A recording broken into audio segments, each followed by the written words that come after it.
gente precisa pensar em lucratividade, porque tem muita gente que vende, que trabalha, que se esforça, que abre mão de final de semana, costura à noite. E chega no final do mês é como se não tivesse tido todo este trabalho, porque financeiramente falando acaba que não compensou todo esse trabalho. E aí a gente entra, né, a gente acaba ficando frustrada, achando que o negócio não dá certo. A gente está falando, claro, de um ponto do negócio que é estratégias para aumentar a lucratividade, que eu sei que muitas pessoas ainda não estão nessa fase de se preocupar com isso. Mas hoje a gente vai falar sobre isso porque é um objetivo a ser alcançado. A gente não pode deixar passar batido essa questão de lucratividade, né? Então, primeira coisa, assim, que a gente tem que falar quando a gente fala de lucro é precificação. Então, sim, eu preciso fazer a precificação certa, garantindo que eu tenho uma margem de lucro. Porque como é que eu vou ter lucratividade se eu não tiver uma margem de lucro saudável para o meu negócio ali na precificação do meu produto? Então começa por aí, eu não posso ter preços aleatórios, eu não posso ter um preço de produto que eu não saiba quanto daquele preço representa a minha lucratividade. Porque tudo que eu for fazer, depois de definir o preço de venda, que a gente vai pensar em outras estratégias, se esse primeiro passo estiver errado, nada para frente vai dar certo. Por isso que é tão importante esse primeiro passo ser bem feito, né? A gente entender sobre a precificação, entender, enfim, como agregar valor ao produto, porque às vezes o preço sobe e essa percepção de valor precisa sempre acompanhar essa suba de preços.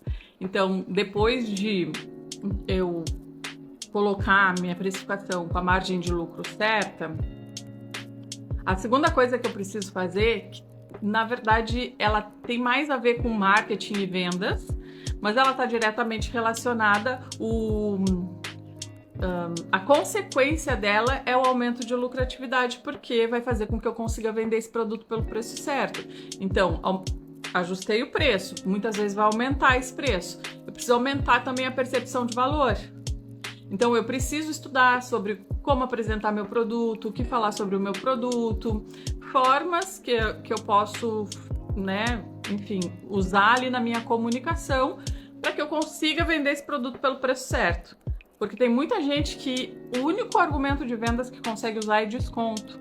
E às vezes o produto nem está precificado com margem de lucro saudável, a pessoa vai lá e dá desconto e muitas vezes está pagando para trabalhar e nem se dá por conta só porque não conhece os números do negócio. Então isso é importantíssimo, né? Bom, então partindo do pressuposto que nós estamos com a precificação certa e que a gente está, né, conseguindo agregar valor a esse produto e que as vendas estão acontecendo, tem mais coisas que a gente pode fazer para aumentar essa lucratividade do nosso negócio. Alguém chuta alguma coisa aí? Vocês têm que participar comigo aqui na live, que hoje eu tô meio sonolenta. Mas tô me esforçando. Todo mundo quietinha. Revenda. Ó, a revenda é uma estratégia legal. Assim, eu sempre oriento as minhas alunas, e dentro do Profissionaliza a gente fala bastante sobre isso, que tem alguns produtos que a gente pode incluir no nosso portfólio, que não é a gente que faz, mas que ajudam a gente a aumentar o faturamento e que aquele valor, aquela lucratividade que a gente tem em cima daquele produto não é uma lucratividade que depende da nossa janela de produção. Então, sim, tá? Só que a gente tem que cuidar isso, né? Esse produto que eu vou colocar para revenda, ele tá alinhado com com o posicionamento da minha marca, com os outros produtos, eu consigo misturar isso, né? Esse produto de revenda com os meus produtos de fabricação própria, de repente montar um kit. Isso aí realmente é uma estratégia boa para a gente pensar. A Cida falou, otimizar o tempo. Sim, outra coisa. Eu preciso, depois de ter, né, estabelecido o meu portfólio, ter feito a precificação correta, o ideal é que eu crie um sistema de trabalho. Quando a gente fala de empresa, por mais que seja uma empresa artesanal, né? Ela tem que ter essa rotina de negócios, vamos dizer assim. Quando tu vai trabalhar numa empresa, aquela empresa ela tem uma rotina, tem coisas que são feitas numa sequência específica, tem coisas que são feitas num dia específico, então vai de segunda a sexta-feira aquela empresa tem que funcionar de uma determinada forma, existe um protocolo, existe um jeito de fazer as coisas que otimiza. E a mesma coisa tem que ser feita no nosso negócio. A gente precisa olhar para o nosso espaço e entender, bom, como que eu posso otimizar o meu tempo, como que eu posso fazer a minha produção render um pouco mais se eu precisar me matar de trabalhar, né?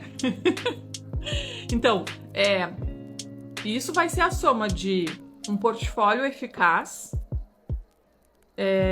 a precificação correta e o sistema de produção.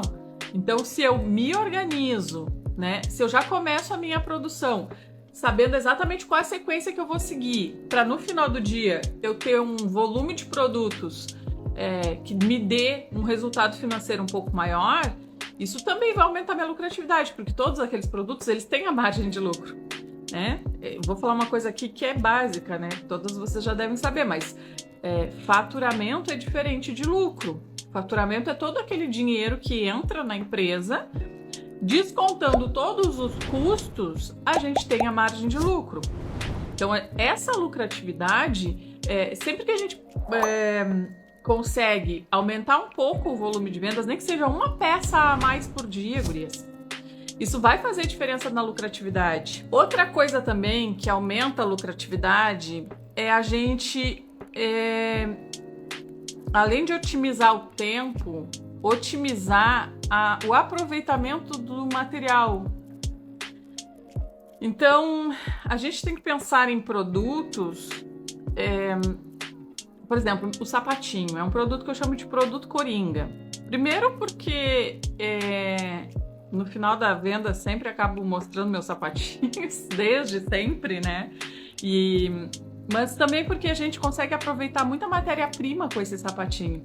Então, por exemplo, eu vou fazer um produto que eu fiz o plano de corte para precificar. Então, dentro do plano de corte tem a quebra do tecido, mas de repente daquela própria quebra de tecido que já está precificada num produto anterior, eu consigo pegar aqueles pedacinhos de tecido e montar um outro produto, que o sapatinho é perfeito para isso, porque eles têm os moldes pequenininhos e a gente consegue aproveitar bem esses pedacinhos e dá para fazer esse produto.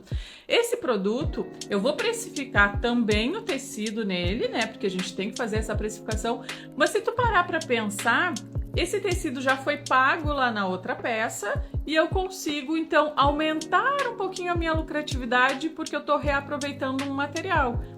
E outros produtos isso pode ser feito também. Falando em sapatinhos, estou aqui bordando à mão os lacinhos. Ai, que maravilha. É só lucro.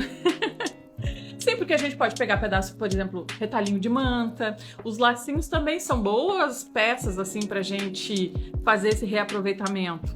Então, quando a gente faz o plano de corte, quando a gente começa a entender, são detalhes do nosso negócio que depois que a gente passa a entender, por exemplo, a aplicação de um sistema de produção, depois que eu entendo que eu consigo implementar isso, eu já tenho ali uma certa otimização da minha lucratividade.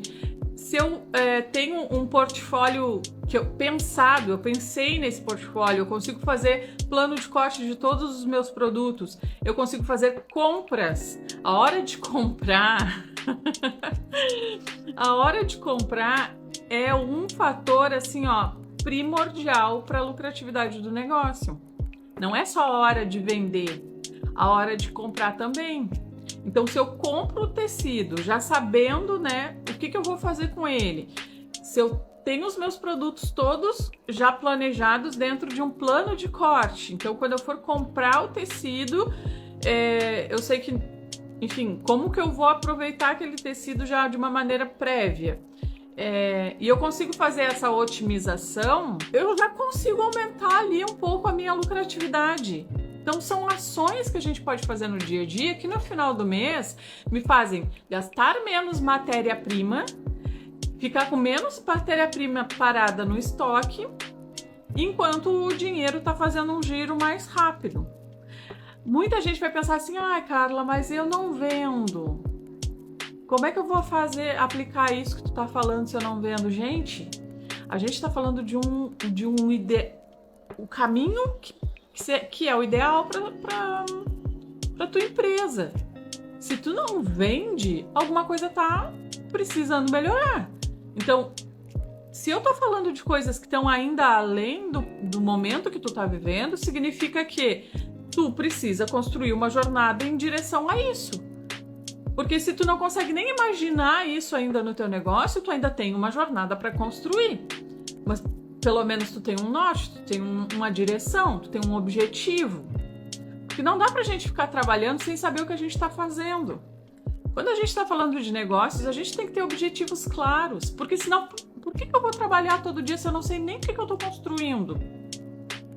Né? Então, a gente está falando aqui a gente está falando, claro, de um ponto do negócio que é estratégias para aumentar a lucratividade, que eu sei que muitas pessoas ainda não estão nessa fase de se preocupar com isso. Mas hoje a gente vai falar sobre isso porque é um objetivo a ser alcançado. Deixa eu ver o que vocês estão falando aqui. Estou nesse momento fazendo bonés de sobras de... Não procrastinar também ajuda. Gente do céu, não procrastinar não é nenhuma questão de aumentar a lucratividade. Não procrastinar é uma questão de não ficar no prejuízo. Porque se tu não cumpre nem a tua janela de produção diária, tu vai ficar no prejuízo, né?